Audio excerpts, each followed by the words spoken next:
Bienvenue sur Africa 24 dans cette nouvelle édition du QG News. Voici les titres de l'actualité. Rien ne va plus au sein du Parti socialiste sénégalais, secoué par une crise interne depuis des mois. Le bureau politique du PS réuni le 21 octobre projette d'expulser des cadres considérés comme dissidents. La rentrée scolaire est effective au Cameroun, notamment dans les zones anglophones. Les mesures de sécurité ont été renforcées afin d'éviter les mouvements de grève qui ont perturbé l'année scolaire en 2016. Et puis retour sur la 8e édition du Top 10 en Côte d'Ivoire. Cet événement qui promeut et récompense des acteurs de la mode en Afrique a été célébré sous le thème Les trésors de la Côte d'Ivoire. Mais tout d'abord, au Togo, sans surprise, le gouvernement annule la conférence de la francophonie. La conférence ministérielle de l'Organisation internationale de la francophonie devrait se tenir du 24 au 26 novembre face à une opposition qui ne faiblit pas et qui a appelé ce lundi à 3 nouvelles journées de manifestation contre le pouvoir le 7, 8 et 9 novembre. Le gouvernement a cédé. Depuis octobre, la coalition de l'opposition avait décidé de ne pas rencontrer la mission de l'OIF en visite au Togo pour faciliter le dialogue entre les deux parties. Première formation politique du Sénégal, le Parti socialiste est secoué par une crise interne scindée en deux entités depuis des mois. L'un soutient le maire de Dakar emprisonné et l'autre est avec le secrétaire général Ousmane Tanor Dieng. Ce dernier a entamé une procédure d'exclusion contre les partisans de Khalifa Sall qu'il considère comme dissidents. Marcel Farba-Maroun. Les jours qui restent à Khalifa Sall et ses partisans au sein du Parti socialiste sénégalais sont désormais comptés. En effet, sous la présidence du secrétaire général du parti Ousmane Tanor Dieng, les secrétaires généraux de coordination se sont réunis samedi 21 octobre 2017 au siège du PS, 6 à Dakar, pour décider, entre autres, du sort réservé au maire de Dakar et à ses partisans. De ce fait, ils ont approuvé toutes les propositions faites au bureau politique par le secrétariat exécutif national relatives aux sanctions qu'appellent tous les actes d'indiscipline caractérisés, posés quotidiennement par des camarades dissidents. Il a été très clair dans nos textes, dans le règlement intérieur du Parti socialiste, en son article 7 alinéa 2, que pour avoir la qualité de militant, il est incompatible non seulement d'appartenir à une autre organisation politique, mais aussi d'être dans un regroupement ethnique, régional ou religieux à caractère politique. Le fonctionnement du parti doit être respecté par les militants et de surcroît par les responsables. De leur côté, les pro-Khalifa Sall n'entendent pas quitter le Parti socialiste qu'ils considèrent comme leur patrimoine. Selon eux, la détention du maire de Dakar, en plus de cette décision de l'exclure du parti, révèle une nouvelle fois l'acharnement politique dont est victime leur leader, considéré comme l'un des adversaires les plus sérieux du président Macky Sall pour la présidentielle prévue en 2019. L'exclusion, c'est tout un processus, en commençant par l'avertissement, le blâme, le conseil de discipline. Personne ne peut se lever et exclure comme ça un camarade. Ousmane Tanor Dieng a trouvé Khalifa Sall dans le Parti socialiste et c'est ce Khalifa Sall lui-même qui l'avait aidé à élargir ses bases pour qu'il soit reconnu en 1996 comme premier secrétaire du Parti socialiste.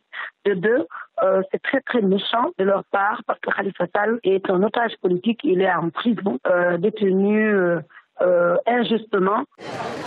Premier parti au pouvoir du Sénégal indépendant, le Parti socialiste, qui appartient à la mouvance présidentielle, est secoué par une crise interne depuis que le poste de secrétaire général est remis en question. Cette crise s'est accentuée lors de la période ayant précédé le référendum du 20 mars 2016.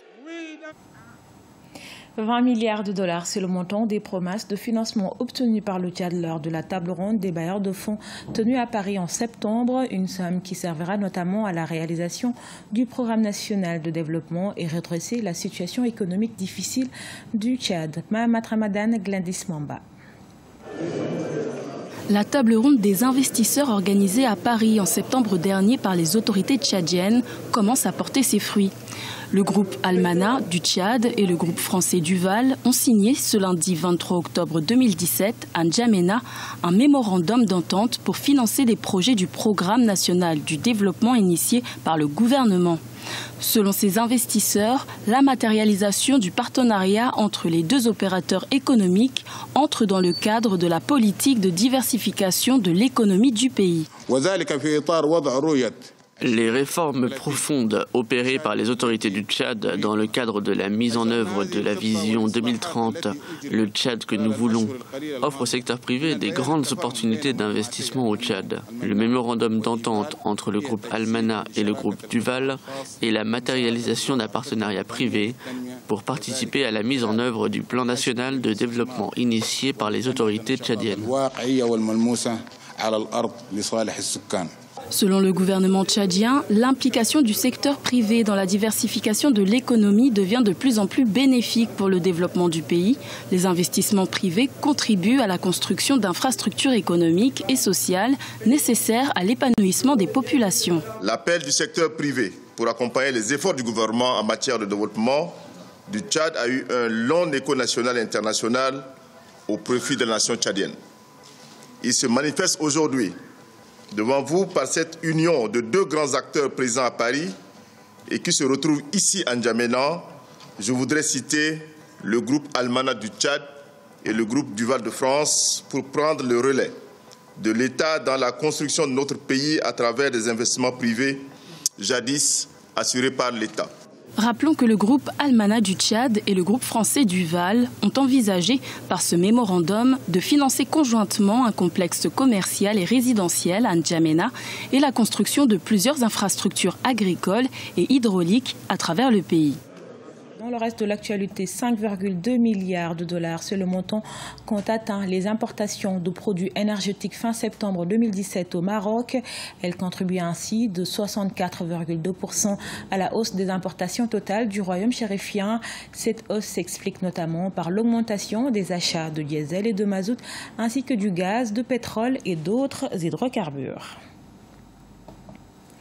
Après une année scolaire 2016 troublée par les mouvements de grève, élèves et enseignants ont repris les cours dans les régions anglophones du Cameroun afin d'assurer leur sécurité. Le gouvernement a pris les mesures nécessaires et concernant les élèves en classe d'examen, des cours de rattrapage sont également prévus. Reportage de notre correspondant Chérif Ousmane Bardonka. Un mois après la rentrée scolaire 2017-2018, les cours sont désormais effectifs dans les régions anglophones du Cameroun. Après un début timide, les leaders politiques, les responsables d'établissements et les parents d'élèves ont été sensibilisés sur la nécessité d'une reprise effective des classes. La quasi-totalité des collèges et lycées du Sud-Ouest sont ouverts et dans certains établissements, on note une augmentation du nombre d'élèves par rapport à l'année dernière. Ça a vraiment repris dans la région du Sud-Ouest. Les élèves sont en classe. Il y a même sureffectif dans certains établissements par rapport à l'année passée, par rapport au début de l'année passée. Et tous les enseignants sont là à plus de 90%. Les enseignements se déroulent très normalement, malgré le fait qu'il y a un ou deux départements où il y a un peu de lenteur enregistrée. Donc dans toute la région du Sud-Ouest, les cours sont bel et bien effectifs. Les pouvoirs publics ont pris des dispositions spéciales pour garantir une année scolaire sereine dans les régions anglophones du pays. Les mesures de sécurité sont renforcées pour les élèves ainsi que pour toute la communauté. Les cours de rattrapage et de remise à niveau sont programmés pour les élèves des classes d'examen. Le ministère des enseignements secondaires a sorti un programme de rattrapage qui prévoit déjà des cours qui se déroulent de 7h30 jusqu'à 15h30 par rapport à l'année passée. Cela veut dire qu'il y a un gain d'une heure par jour.